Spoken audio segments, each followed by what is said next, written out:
లేకపోతే కొంచెం మాట్లాడడం కష్టం నాకు. అంటే ఎలా ఉందంటే నగ్నంగా ఉన్నట్టుంది పోడియం లేకపోతే. కొంచెం అందరూ మీరు దయచేసి వస్తే అనుకోండి. Let me have an interaction. అంటే నా జీవితంలో మొట్టమొదటిసారిగా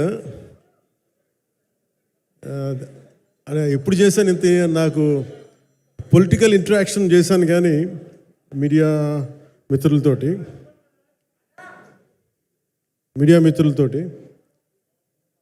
సినిమా పరంగా నేను ఎప్పుడు ఆలోచించలేదు, ఎప్పుడు నాకు చేయలేదు. ఫస్ట్ టైం మొదటిసారి నేను ఎప్పుడు కొంచెం మొహాట పడతాను మాట్లాడటానికి సినిమాకి సంబంధించినంత వరకు. ఇక్కడ సినిమాని ఎలా ప్రమోట్ చేసుకోవాలో నాకు తెలియదు. పని చేయడం తెలుసు తప్ప దీన్ని అంటే మనం ఇంత చేసామని చెప్పడం ఎప్పుడు నాకు కొంచెం ఎబ్బెట్టుగాను ఇబ్బందిగా ఉంటుంది. ఇంకా నేను చాలా యాక్సిడెంటల్ యాక్టర్ అండ్ ఇంకా గత్యంతరం లేక టెక్నీషియన్ అయిన వాడిని. నాకు నచ్చే సన్నివేశాలు, నచ్చే సినిమాలు చేసుకోవడానికి. ఆ పరిస్థితుల్లో ఇది నా మొదటి ఇంటరాక్షన్. ఇది నా పర్లేదు కూర్చోండి.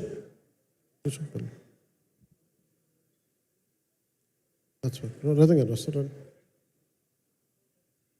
అంటే ఇదంతా చేయడానికి, మీడియా మాట్లాడడానికి ఇదేదో నాకు పొగరు అహంకారం ఏం కాదు. సినిమా గురించి నాకు చెప్పుకోవడం ఎబ్బెట్టుకోవడం, ఏం మాట్లాడాలో తెలియక చెప్తే ఎక్కువైపోద్దా చెప్తే తక్కువ అయిపోద్దా అని. కానీ ఈ పర్టికులర్ ప్రెస్ మీట్ ఎందుకు పెట్టానంటే ఏం రత్నం గారి కోసం పెట్టాను. అంటే సినిమా బతకాలి అంటే ఈవినింగ్ ఆడియో ఫంక్షన్ పెట్టుకొని మళ్ళీ ప్రెస్ మీట్ దేనికంటే మళ్ళీ నాకు మీతో ఇంటరాక్ట్ అయ్యే అవసరం ఫంక్షన్ తర్వాత ఉండకపోవచ్చేమో అని చెప్పేసి అదొకటి మేజర్ ఒక ఇది కన్సర్న్. అదొకటి. అంటే రత్నం గారు అంటే ఈవినింగ్ చెప్దాం అనుకున్నా, బట్ స్టిల్ ఇప్పుడే చెప్పేస్తున్నాను ఈ మాట. త్రివిక్రమ్ గారు రాసిన ఒక డైలాగు అజ్ఞాతవాసిలో, ఒక చిన్నపాటి సౌకర్యం కోసం, ఇక్కడ మీరు కూర్చున్న ఒక చిన్నపాటి కుర్చీ కోసం ఒక యుద్ధమే చేయాల్సి వస్తుంది. అలాంటిది ఒక సినిమాని చేయడం అంటే ఎన్నిసార్లు మినీ యుద్ధాలు చేయాలి. ఆర్థికంగా కావచ్చు, క్రియేటివ్గా కావచ్చు, వీటన్నిటికీ సంబంధించి. అలాంటిది నేను ఎప్పుడు కూడా సినిమాల్లోకి రాకముందు ఏం రత్నం గారు లాంటి వ్యక్తి నా ప్రొడ్యూసర్ అయితే బాగుండు అనుకున్నాను. భారతదేశానికి పాన్ ఇండియా సినిమాని, ముఖ్యంగా రీజనల్ సినిమాని జాతీయ స్థాయిలో తీసుకెళ్ళిన వ్యక్తి ఆయన. తమిళ సినిమాని చాలా ఛాలెంజింగ్ తెలుగులో డబ్ చేసి దాన్ని స్ట్రైట్ సినిమాలతో సమానంగా ఆడేంత సత్తా చూపించిన వ్యక్తి. Film industry creative ability, creative potentiality పెంచిన వ్యక్తి. ఈ సినిమా చాలా ఒడిదుడుకులు ఎదుర్కొంది. 2 కరోనా పరిస్థితులు ఎదుర్కొంది. అన్నిటికీ మధ్యలో సినిమా మన క్రియేటివ్గా కొంత ఇబ్బంది ఎదుర్కొంది. అల్టిమేట్ ఆబ్జెక్టివ్ సినిమా బాగా రావాలని, నేను ఎప్పుడు ఏం చేసినా సినిమా బాగా రావాలనుకుంటాను. ఈ సినిమాకి ప్రత్యేకించి ఆయన తపన చూసి నేను ముఖ్యంగా పాలిటిక్స్కి వెళ్ళిపోయిన తర్వాత డైరెక్షన్ అని వీటికి దూరమై క్రియేటివ్ పార్టీకి దూరం అయిపోయిన తర్వాత, పాలిటిక్స్ నా ప్రైమరీ ఫోకస్ అయిపోయిన తర్వాత మళ్ళీ దృష్టి పెట్టి సినిమా కావాలి మీరు చెయ్యాలని చెప్పి నా దగ్గరికి వచ్చి కోరుకున్నప్పుడు నేను ఎంత బెస్ట్ ఇవ్వగలను ఆ సినిమాకి అంత ఇచ్చాను. నేను అంటే నా బెస్ట్ ఇచ్చాను. అంటే నేను అన్నిటికంటే కూడా నేను ఇవ్వలేనిది టైం ఇవ్వలేను నేను. కానీ అలాంటి పరిస్థితుల్లో ఒక క్లైమాక్స్కి దాదాపు 57 రోజులు షూట్ చేయాల్సి వచ్చింది. మండు టెండ బాగా, ఇట్స్ కైండ్ ఆఫ్ మిడ్ మే అంటే చాలా పిచ్చి ఎండ అన్నమాట. అలాంటి ఎండల్లో నాకు చాలా కాలం తర్వాత నాకు మార్షల్ ఆర్ట్స్, నేను ఎప్పుడో నేర్చుకున్న మార్షల్ ఆర్ట్స్, ఒక ఎస్క్రీమా కానీ, ఊషు కానీ, నేను నేర్చుకున్న సెల్ఫ్ డిఫెన్స్ టెక్నిక్స్ కానీ, యుఎస్లో నేను ఒక వర్క్షాప్ చేసిన జీత్ కండో ఇవి కానీ ఇవన్నీ ఈ సినిమాకి నాకు పనికి వచ్చినాయి. నాకు ఇవన్నీ వీళ్ళతో డిఫరెంట్ కొరియోగ్రాఫర్స్తో కూర్చొని ప్రత్యేకించి క్లైమాక్స్ పార్ట్ ఇది అందరికీ ఇన్స్పైర్ చేసింది. అంటే మన స్థూలంగా చెప్పాలి అంటే, ఒక క్లుప్తంగా చెప్పాలి అంటే, ఈ సినిమాకి ఇదే ఆయువు పట్టింది. ఈ ఫస్ట్ పార్ట్కి ఎక్కడ కొల్లూరు నుంచి మన కృష్ణానది తీరం కొల్లూరు, విజయవాడ సమీపంలో ఉన్న కొల్లూరు ప్రాంతం నుంచి దొరికిన ఒక కోహినూరు వజ్రం నుంచి అది ఎటు మన గోల్కొండ రాజుల దాకా వచ్చింది, మన హైదరాబాద్ సుల్తాన్ల దాకా ఎలా వచ్చింది, దీని ట్రావెల్ ఇటు వెళ్ళింది. ఇవన్నీ జరిగినప్పుడు దీని నేపథ్యంలో జరిగే కథ ఇది. ముఖ్యంగా ఈ ఫౌండేషనల్ వర్క్ చేసిన వ్యక్తి క్రిష్ జాగర్లమూడి గారు చాలా హై కాన్సెప్ట్తో పట్టుకొచ్చారు దీన్ని. ఆయనను రత్నం గారు నా దగ్గరికి వచ్చినప్పుడు చాలా బాగా నచ్చి వెంటనే చేశాను. చేసిన తర్వాత ఒక్కొక్కటి కరోనా నిజంగా ఇంపాక్ట్ ఇచ్చింది. అంటే ఎలా ఉండదంటే, ఎంత హార్డ్గా ఉండదంటే ఇండస్ట్రీ, అది ఎవరిని తప్పు పట్టలేము.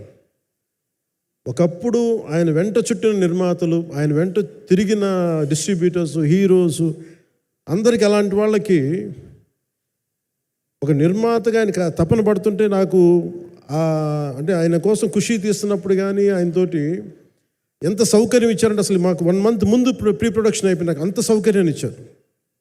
నేను కంపోజ్ చేసిన యాక్షన్ సీక్వెన్సెస్ కానీ ఫైట్స్ కానీ ఖుషీకి నాకు ఆల్రెడీ ఒక 1 month 1.5 month థియేటర్ నాకు ఇచ్చేసి, మన సురేష్ ఎఫెక్ట్స్ థియేటర్ మొత్తం ఇచ్చి నాకు అంత లగ్జరీ ఇచ్చిన వ్యక్తి ఆయన నలిగిపోతుంటే నాకు నిజంగా చాలా బాధేస్తుంది. ఒకసారి it is not about money, it's not about success, it's about standing by whom you trust, who stood for the people and who stood for the industry. నాకు ఎందుకు ఇది మీతో పంచుకోవాలనిపించింది. సినిమా ఎంత విజయం ఇది నాకు నిజంగా తెలియదు, ఎందుకంటే నేను ఇట్లా అనుకోవచ్చు ఇంకోలా, కానీ ఒక్కటి మటుకు చాలా సిన్సియర్గా చెప్పగలను. Krish came out with very good concept, చాలా హై కాన్సెప్ట్ పట్టుకొచ్చారు. కొంత వ్యక్తిగత కారణాలు, కొన్ని ప్రొఫెషనల్ కారణాలు ఆయన ప్రాజెక్టుకి బయటికి వెళ్ళినా కానీ దీన్ని ఫౌండేషనల్ వర్క్ చేసిన క్రిష్ గారికి మనస్ఫూర్తిగా నా హృదయపూర్వక ధన్యవాదాలు తెలియజేస్తాను మా అందరి తరఫున. అలాగే తర్వాత స్టెప్ ఇన్ అయ్యింది మన జ్యోతికృష్ణ గారు. నేను ఖుషి సినిమా చేస్తున్నప్పుడు అప్పుడే లండన్ ఈ ఫిల్మ్ మేకింగ్ కోర్స్ చేసి మన డైరెక్షన్లో ఇన్స్టిట్యూట్ అంతేనా డైరెక్షన్ ఫిల్మ్ మేకింగ్ కోర్స్ చేసి అప్పుడే గ్రాడ్యుయేట్ అయ్యి వచ్చి అప్పటి నుంచి ఉన్నప్పుడు బట్ యాక్చువల్ తనతో మాట్లాడుతుంటే మోస్ట్ సెన్సిబుల్ డైరెక్టర్ అనిపించారు. ఈ ఒక టైంలో ఏమనిపించిందంటే, బయట ఉన్న మాటలు కానీ అసలు సినిమా వస్తుందా లేదా బయటికి అని ఉండేది. కానీ మాకు ఎప్పటికప్పుడు నీరసం పడిపోయినప్పుడల్లా నాకు నీరసం వచ్చేసేది. సినిమా అవ్వదా అనుకున్నప్పుడల్లా దీనికి ప్రాణవాయువునిచ్చిన వ్యక్తి కీరవాణి గారు. ప్రతిసారి నేను వర్క్ చేసి నేను ఎందుకంటే సినిమా చివరి దాకా నేను నమ్మను. ఎప్పుడు నేను ఒక సినిమాని నేనేం నమ్ముతాను, చిన్నప్పటి నుంచి వెరీ ఫార్మేటివ్ ఇయర్స్లో నుంచి కూడా ఒక మంచి సినిమా గురించి నువ్వు మాట్లాడక్కర్లా, రిలీజ్ అయితే బాగలేకపోతే ఎలాగ మాట్లాడక్కర్లా. అందుకే నేను ఎప్పుడు సినిమా క్వాలిటీ మీద దృష్టి పెడతాను తప్ప ఇంక మిగతా వాటి మీద మాట్లాడను. అందుకే నాకు ఎప్పుడు ఈ మాట్లాడటం అనే దాని మీద ఎప్పుడు దృష్టి పెట్టలేం. కానీ ఫస్ట్ టైం ఈ సినిమాకి చాలా అవసరం అనిపించింది. ఎందుకంటే ఒక నిర్మాతలు కనుమరుగవుతున్న ఈ సమయంలో ఒక బలమైన సినిమా తీసి ఒడిదుడుకుల్ని తట్టుకోగలిగి ఒక నిర్మాత కనుమరుగవ్వకూడదు. ఆయన పక్కన ఏది ఉండాలో అండగా ఉండాలని చెప్పేసి నేను అన్నీ వదిలి, ఇంత బిజీ షెడ్యూల్స్ అన్నీ వదిలేసి, ఒకవైపు నన్ను నా ప్రత్యర్థులు తిడుతున్నా కానీ, సినిమాలకు వెళ్ళిపోయిన తిడుతున్నా కానీ, ఇదేంటంటే నాకు అన్నం పెట్టింది ఇది నాకు నా సినిమా పరిశ్రమ. అంటే ఇక్కడున్న మిత్రులందరూ కూడా చాలామందికి నేను ఇండివిజువల్ ఇంటర్వ్యూస్ ఇచ్చాను. నేను చాలాసార్లు నాగేంద్ర కానీ మీరు కానీ చాలామందికి, వీళ్ళందరూ చాలామందికి నేను వ్యక్తిగతంగా తెలుసు. కాకపోతే నాకు సినిమా అంటే నేను సినిమా గురించి ఎక్కువ చెప్పలేక ఎక్కువ మాట్లాడలేను. కానీ బట్ నాకు నిజంగా సినిమా మీద అపారమైన గౌరవం, సినిమా మీద అపారమైన ఆసక్తి, నాకు ప్రాణవాయువు అది. Story telling is a necessity for each and every individual. So cinema అది మనకి కల్పిస్తుంది, సినిమా మనకి అలాంటి. కానీ ఈ సినిమా ప్రత్యేకించి చాలా ఛాలెంజింగ్ సర్కమ్స్టాన్సెస్లో, చాలా ఒడిదుడుకుల్లో, యాడ్వర్స్ కండిషన్స్లో కూడా మనస్ఫూర్తిగా దీన్ని ముందుకు తీసుకెళ్ళి, ఆర్థిక ఇబ్బందులు ఎన్ని వచ్చినా కానీ, అంటే నాకు పొలిటికల్గా పేరు ఉండొచ్చు, దేశవ్యాప్తంగా నేను తెలిసి ఉండొచ్చేమో, కానీ సినిమా పరంగా వచ్చేటప్పుడు నేను చాలా హీరోస్తో కంపేర్ చేస్తే వాళ్ళందరికంటే చాలా తక్కువ నేను. సో దానికి ఉండే ఇబ్బందులు దానికి ఉంటాయి. మిగతా వాళ్ళకి బిజినెస్ అయినందుకు నాకు బిజినెస్ అవ్వదు, వాళ్ళకి వచ్చినందుకు నాకు రాకపోవచ్చు. ఎందుకంటే నా దృష్టి, నా కాంపిటేటివ్నెస్ ఎప్పుడు నేను సినిమాల మీద పెట్టలేదు. నేను ఇప్పుడు సొసైటీ పొలిటికల్ ప్రాసెస్ పెట్టాను, కానీ ఎప్పుడు సినిమా మీద నేను ఎంత ఉండాలనేది నేను ఎప్పుడు పెట్టలేదు. నేను ఎప్పుడు చాలాసార్లు మన నాగేంద్ర కానీ మిగతా మన సూపర్ హిట్ మన కీర్తిశేషులు బిఆర్ రాజు గారు చనిపోయారు, ఇంటర్వ్యూస్లో కూడా ఉంటుంది. ఈ చిత్ర పరిశ్రమ చాలామంది హీరోస్ ఉంటారు, వాళ్ళలో నేను వన్ ఆఫ్ ది హీరో అంతే. నాది ఒక సంవత్సరంలో ఒక ఫ్రైడే, ఒక థర్స్డే రిలీజ్ అవుతుంది అంతే, అంతకుమించి తప్ప ఇది అందరి పరిశ్రమ, అందరూ రావాలి అలాంటిది నేను కోరుకునేవాడిని నేను. సో దాంట్లో భాగంగా రత్నం గారు లాంటి నిర్మాత బతికుండాలి, రత్నం గారి నిర్మాతకి ఇబ్బందులు కలగకూడదని చెప్పి లాస్ట్ మినిట్లో ఇంక చూసిన తర్వాత I stepped in to it. నేను భుజాల మీదకి తీసుకున్నాను ఇది. క్లైమాక్స్ని ఎలా భుజాల మీదకి అంటే, ఎందుకంటే ముఖ్యంగా ఇక్కడ ఇది ఇంకొక బలమైన స్టార్ కాస్టింగ్ చాలా బాగా చేశారు ఆయన. ముఖ్యంగా బాబీ డియోల్ గారిని అంటే ఈరోజు చూస్తుంటే నాకు అదే అనిపించింది. ఈరోజు మన ప్రెస్ మీట్ కూడా నేను వచ్చాను. అందరూ ఎంత బిజీగా ఉన్నారని కొన్ని రాత్రుల నుంచి నిద్రలేదు. మన మనోజ్ పరమహంస గారికి కానీ, రత్నం గారికి కానీ, జ్యోతి గారికి కానీ, పాపం ఈ సినిమా ప్రమోషన్ సింగిల్ హ్యాండెడ్గా పాపం నిధి అగర్వాల్ భుజాల మీద వేసుకొని నాకే బాధ అనిపించింది. పాపం ఒక అమ్మాయి తన కెరీర్ దాన్ని చూసుకోవాల్సిన అమ్మాయి కూర్చోబెట్టి నాకే సిగ్గు అనిపించింది. I have to truly appreciate you. అంటే చాలా పాపం అవన్నీ వెళ్తూ ఉంటే నాకు ఇదేంటి సినిమాని అనాథలా వదిలేశారంటే అనిపించింది. సో నాకేమనిపించింది, ఈ సినిమాకి ఎవరు అనాథలా వదలలేదు, నేను ఉన్నానని చెప్పడానికి వచ్చాను ఈ రోజున. ఎందుకంటే నేను కోట్లాది మంది ప్రజలకి అండగా ఉండేవాడిని, దేశంలో ఉండే సమస్యలకి స్పందించేవాడిని. అలాంటిది తెలుగు సినిమాకి, నా సినిమాలకి మీకు తెలుసు గతంలో ఎన్నిసార్లు ఇబ్బందులు పెట్టారు.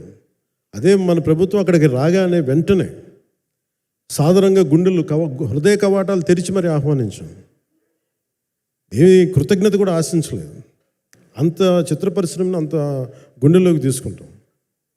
అలాగే దీనికి సంబంధించి అలాంటిది నా సినిమాని నేను ఎందుకు వదిలేస్తాను? ఎందుకంటే ఇది ఇంకో సినిమా కాదు. ఒక మేకప్ మ్యాన్గా ప్రారంభమయ్యి ఇంకో ప్రొడ్యూసరు, డబ్బులున్న ప్రొడ్యూసరు, పెద్ద జీవితాల నుంచి వచ్చిన ప్రొడ్యూసరే కాదు, చాలా చిన్న స్థాయి నుంచి, ఒక మేకప్ మ్యాన్ స్థాయి నుంచి బాయ్గా స్టార్ట్, అంటే చిన్నపాటి అసిస్టెంట్గా స్టార్ట్ అయ్యి చాలామంది మన సీనియర్ దర్శకులందరి దగ్గర పనిచేసి అంచెలంచెలుగా ఎదిగి నిర్మాత అయ్యి, దర్శకుడయ్యి, స్క్రీన్ ప్లే రైటర్ అయ్యి, మీరు ఏమన్నానంటే ఆయన మౌనంగా ఉంటారు. ఎవరు ఎన్ని ఇబ్బందులు పెట్టినా మౌనంగా ఉంటారు. ఆయన మౌనం ఒకసారి నాకు విపరీత అసహనాన్ని గురి చేసేస్తుంది. మీరు ఏదైనా మాట్లాడాలంటే ఎవరు ఇబ్బందులు పెట్టి ఏం ఎదురు తిరగరు ఏంటంటే ఇలా అంటారు, ఏం చేయాలి. ఇంకా ఇలాంటి వ్యక్తికి ఆయన మౌనం నన్ను ఇలా రోడ్ల మీదకి వచ్చి ఇలా మీ దగ్గరికి ముందు నుంచోబెట్టింది. అంటే ఆయన ఏంటంటే చెప్తారు, ఆయన మౌనం అంటే రమణ మహర్షి నుంచి బాగా నేర్చుకున్నట్టున్నారు. మౌనం అన్నిటికీ సమాధానం. సో నాకు మనస్ఫూర్తిగా ఈ స్టార్ కాస్టింగ్ ఒకటి, అంటే నా చిత్ర పరిశ్రమ మీద ఎందుకు ఇంత గౌరవం అంటే, మనందరం కులాల మీద, మతాల మీద, ప్రాంతాల మీద, భాషల మీద కొట్టుకుంటూ ఉంటాం. But any film industry take in this world, especially Indian film industry, దీనికి there is no caste discrimination, there is no region discrimination, there is no religion discrimination, nothing. It's purely your creative potentiality, purely your creative ability. నువ్వు చిరంజీవి గారి తమ్ముడు కావచ్చు, చిరంజీవి గారి కొడుకు కావచ్చు, లేదంటే ఇంకొకళ్ళు అబ్బాయి కావచ్చు, మేనల్లుడు కావచ్చు, ఇట్ డజంట్ మ్యాటర్. నీకు టాలెంట్ లేకపోతే నువ్వు నిలబడలేవు, నీకు సత్తా లేకపోతే నువ్వు ఇక్కడ ఉండలేవు. అది నా కొడుకైనా సరే. ఇట్ ఆల్ డిపెండ్స్ నీకు ఎంత టెనాసిటీ ఉంది, ఎంత పర్సీవరెన్స్ ఉంది, ఎంత నిలబెట్టుకోగలవు, ఎంత నిలదొక్కుకోగలవు, ప్రతికూలతలు ఎంత బలంగా నిలబడగలవు. ఒక నిర్మాత సినిమా తీయడం అంటే ఒక యజ్ఞం చేయడం లాంటిది. తిట్లు తినాలి, ఇబ్బందులు పడాలి, అన్నీ పడిన తర్వాత ఫైనల్ డబ్బులు మిగిలితే కూడా తెలియదు. ఇలాంటి పరిస్థితుల్లో నాకేమనిపించిందంటే ఈయన పడ్డ కష్టం చెప్పాలనిపించింది ఈ రోజున.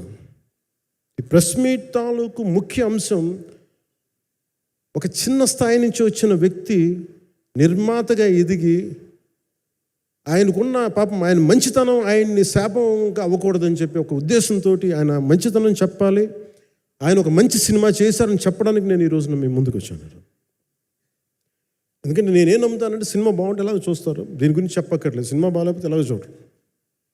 మీరు ఎంత పబ్లిసిటీలు చేయండి ఇవన్నీ అనుకోండి, అందుకే నేను పెద్ద ఎక్కువ మాట్లాడడానికి ప్రయత్నం చేయను. కానీ ఈ పర్టికులర్ రోజు మటుకు, ప్రత్యేక ఈ రోజు మటుకు ఆయన పడ్డ కష్టం ఈ సినిమాకి, అలాగే ఒక్కొక్క కాస్టింగ్ ఆయన చేసింది, దీనికి నేను కృషి గారిని కూడా చాలా మనస్ఫూర్తిగా అభినందిస్తున్నాను. ఎందుకంటే ఆయన కూర్చున్నప్పుడు ఎంతమందిని పెట్టాం, ఒక ఔరంగజేబ్గా మిగతా నటులు ఒకళ్ళిద్దరు యాక్టర్స్ని పెట్టి కూడా ఒకళ్ళ చేత యాక్ట్ చేయించాం ఒకళ్ళ చేత.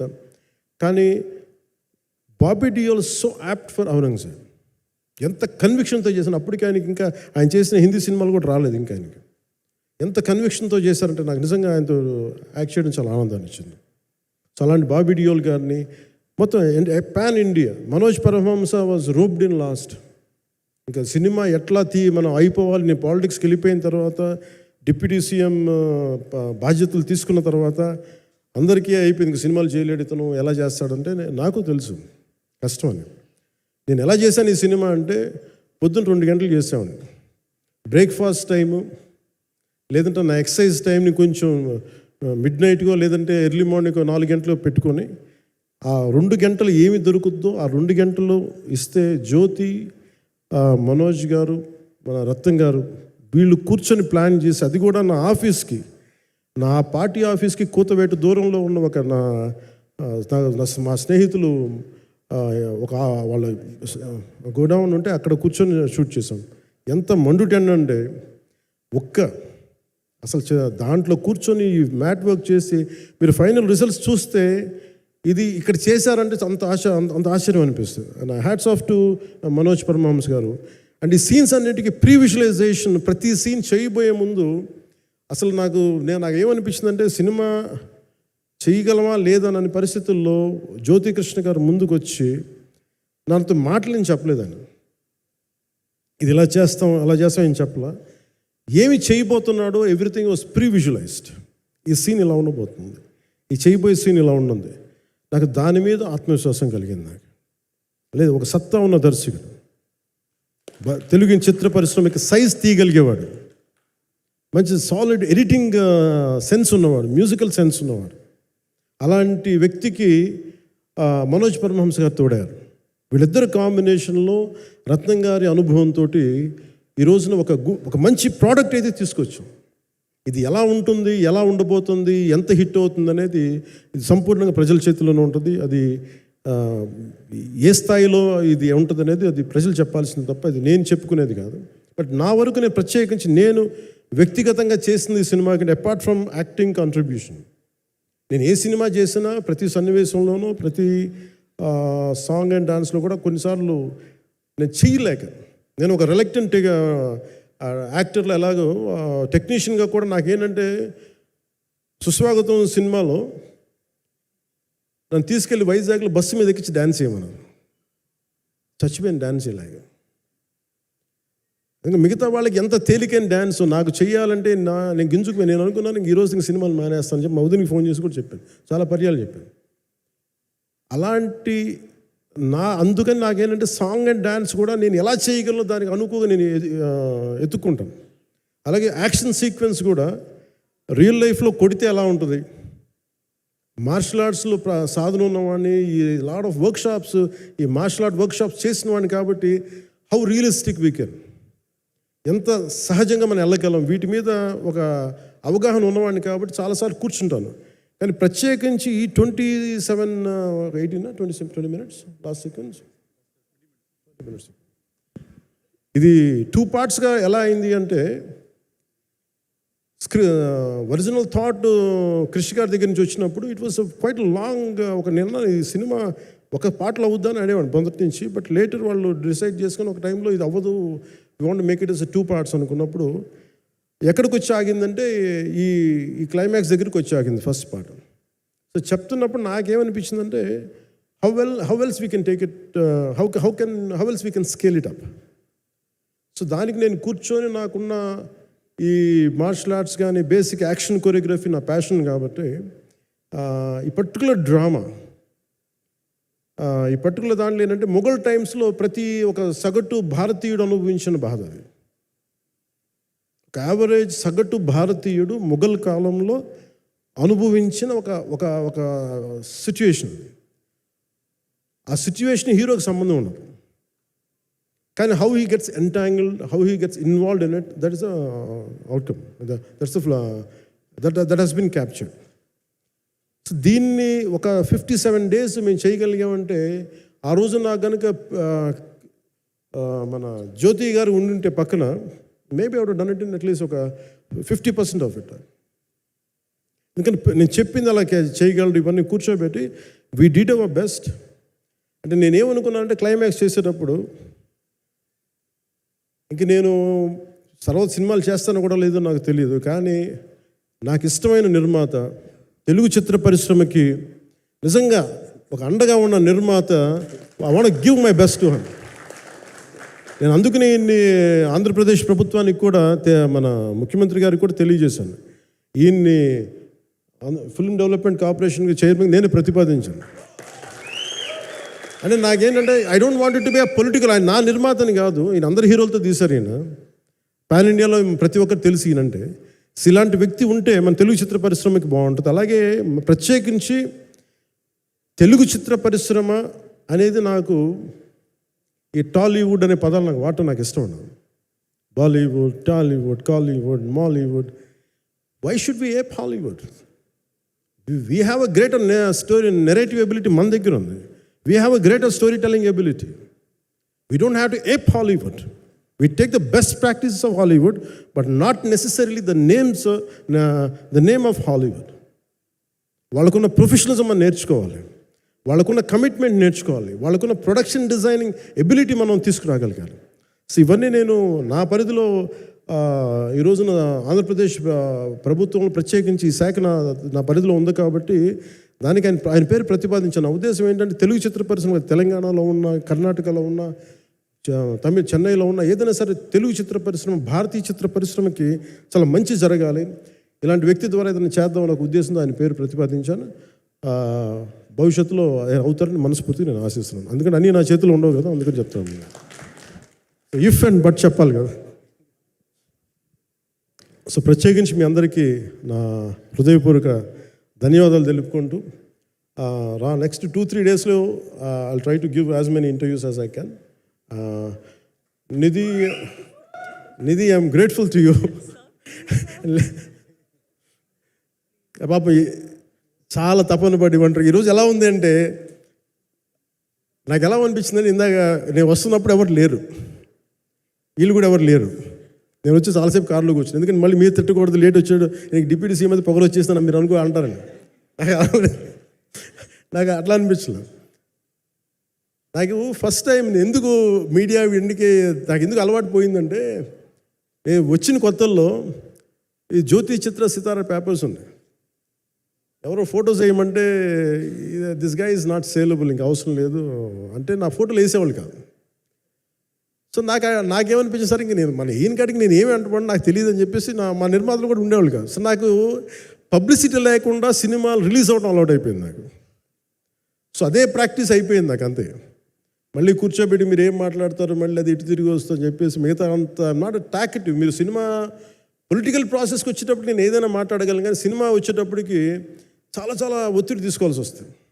అంటే ఎంత కథ చెప్పాలి, ఎంత కథ చెప్పకూడదు, ఈ మాట అద్భుతంగా ఉందంటే ఏం అద్భుతంగా ఉందని మళ్ళీ తిడతారు, తర్వాత 100 ఆలోచనలతోటి స్లో డౌన్ అయిపోతాను.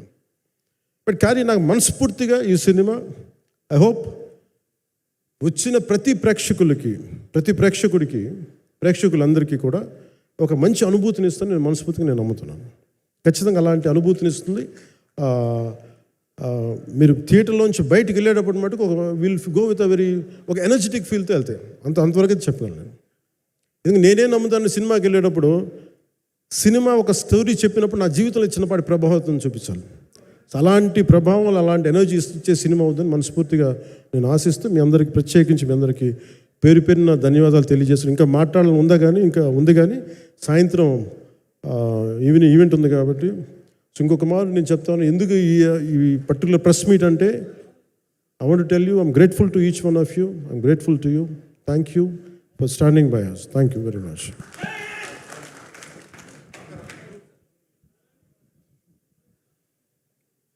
మీడియా మిత్రులందరికీ మరొకసారి ధన్యవాదాలు తెలియజెప్తూ ఉన్నాము. సో ఏం రత్నం గారు presence and mega Surya productions banner పైన వస్తున్నటువంటి ఫిల్మ్